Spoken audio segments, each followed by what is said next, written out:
بسم اللہ الرحمن الرحیم۔ السلام علیکم معزز سامعین۔ اللہ کے آخری نبی حضرت محمد صلی اللہ علیہ وآلہ وسلم ابتدا ہی سے بہترین کردار کے مالک تھے۔ جب آپ کی عمر 25 سال کی ہوئی تو آپ کی صداقت اور دیانت کے ہر طرف چرچے ہونے لگے۔ مکہ کی فضاؤں میں آپ کا لقب صادق اور امین ہر طرف گونجنے لگا۔ شہر مکہ میں ایک معزز اور مالدار خاتون رہتی تھیں جن کا نام حضرت خدیجہ تھا۔ انہیں ایسے ایماندار شخص کی ضرورت تھی جو ان کا مال ملک شام لے کر جائے اور وہاں فروخت کر کے نفع کما کر لائے۔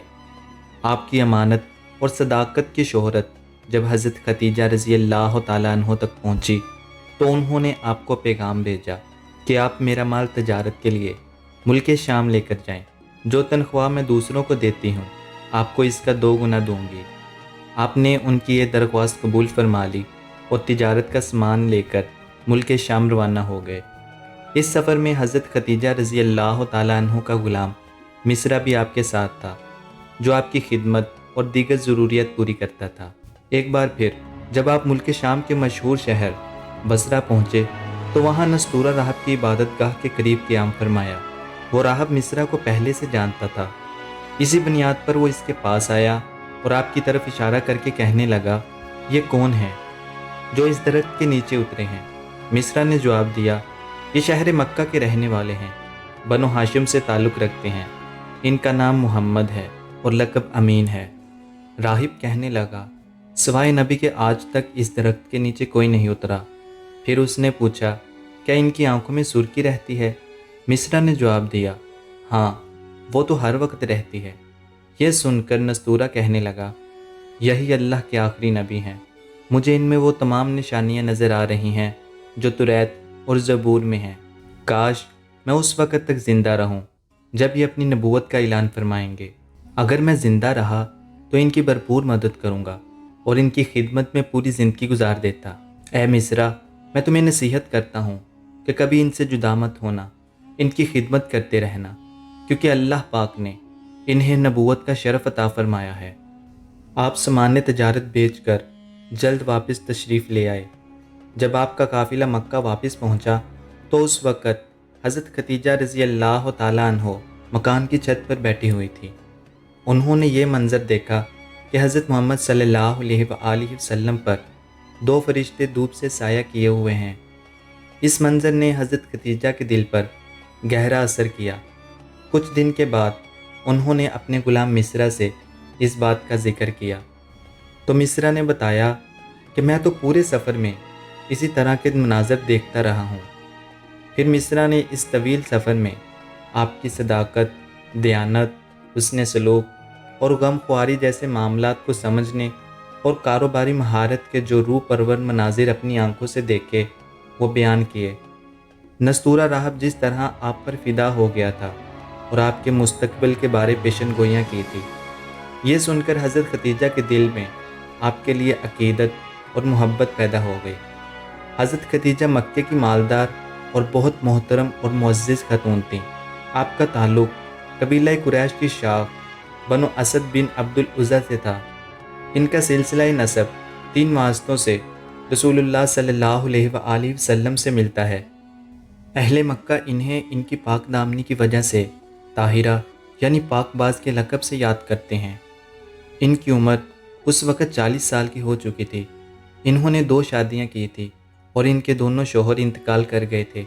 بڑے امیر کبیر افراد نے ان کو شادی کے پیغامات بھیجے لیکن انہوں نے تمام پیغامات کو واپس کر دیا اور یہ طے کر لیا تھا کہ اب نکاح نہیں کریں گی۔ لیکن آپ کے اخلاق، عادات، برکات اور حیرت انگیز واقعات سن کر ان کا دل آپ سے نکاح کرنے کی طرف مائل ہوا۔ انہوں نے اللہ کے آخری نبی حضرت محمد صلی اللہ علیہ وآلہ وسلم کی پھوپھی حضرت صفیہ کو بلایا۔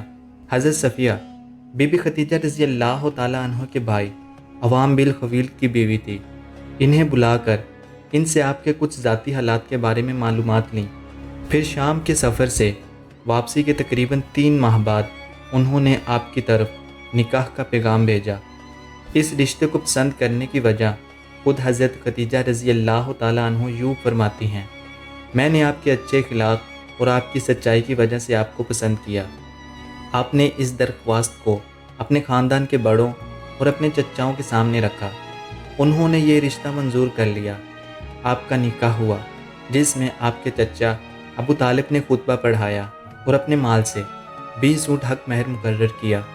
حضرت ختیجہ تقریباً 25 سال تک حضور اکرم صلی اللہ علیہ وآلہ وسلم کی خدمت میں رہیں۔ ان کی زندگی میں آپ نے کوئی دوسرا نکاح نہ فرمایا۔ رسول اللہ صلی اللہ علیہ وآلہ وسلم کے ایک فرزند حضرت ابراہیم رضی اللہ تعالیٰ عنہ کے سوا باقی ساری اولاد حضرت ختیجہ رضی اللہ تعالیٰ عنہ سے ہوئی۔ حضرت ختیجہ نے اپنی ساری دولت آپ کے قدموں میں نثار کر دی اور ساری عمر آپ کی خدمت کرتے گزاری۔ اللہ کے آخری نبی حضرت محمد صلی اللہ علیہ وآلہ وسلم کی عمر مبارک جب 35 برس ہوئی تو زبردست بارش سے حرم کعبہ میں سیلابی پانی آ گیا۔ اس سے کعبہ شریف کی عمارت کو کافی نقصان پہنچا اور اس کا کچھ حصہ بھی گر گیا۔ قریش نے طے کیا کہ مکمل عمارت کو توڑ کر پھر سے کعبے کی ایک مضبوط عمارت بنائی جائے، جس کا دروازہ بھی بلند ہو اور اس کی چھت بھی ہو۔ چنانچہ قریش نے مل جل کر اس کام کو شروع کر دیا۔ اس تعمیر میں آپ بھی شریک ہوئے اور پتھر اٹھا اٹھا کر لاتے رہے۔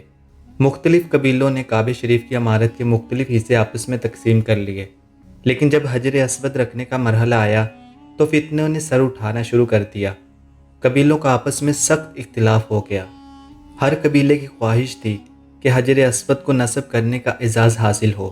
اگر کوئی قبیلہ اس میں رکاوٹ بنے تو تلوار کے زور سے اس کا راستہ روکا جائے۔ 4 دن اسی بات میں گزر گئے کہ حجر اسود کو کون نصب کرے گا۔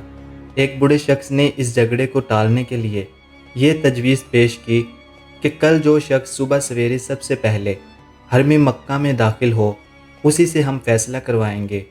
وہ جو فیصلہ دے سب قبائل اسے تسلیم کریں گے۔ اس بات پر تمام قبائل کا اتفاق ہو گیا۔ خدا کی شان کہ صبح کو جو شخص سب سے پہلے حرم مکہ میں داخل ہوا وہ اللہ کے نبی صلی اللہ علیہ وآلہ وسلم تھے۔ آپ کو دیکھتے ہی ان کی مسرت کی انتہا نہ رہی۔ سب کہنے لگے یہ امین ہیں، یہ جو بھی فیصلہ فرمائیں گے ہم تسلیم کریں گے۔ آپ نے اس جھگڑے کو کمال دانش مندی کا مظاہرہ کرتے ہوئے اس طرح ختم کیا کہ فرمایا جو قبیلہ حجر اسود رکھنے کا تقاضا کرتے ہیں وہ اپنا ایک ایک سردار چن لے۔ انہوں نے اپنے اپنے سردار چن لیے۔ پھر آپ نے اپنی چادر مبارک کو بچھا کر حجر اسود کو اس پر رکھا اور سرداروں سے فرمایا وہ سب مل کر اس چادر کو تھام کر حجر اسود کو اٹھائیں۔ سب نے ایسے ہی کیا اور جب حجر اسود اپنے مقام تک پہنچ گیا تو آپ نے برکت والے ہاتھوں سے اس مقدس پتھر کو اٹھا کر اس کی جگہ رکھ دیا۔ اس طرح آپ کی حکمت اور دانش مندی سے فتنہ و فساد کے شعلے بھی بجھ گئے اور سب کے دلوں میں مسرت و شادمانی کی لہر بھی دوڑ گئی۔ دوستو، اگر آپ کو ہماری ویڈیو اچھی لگے تو ویڈیو کو لائک کریں اور چینل کو سبسکرائب کر دیں۔ Thanks for watching.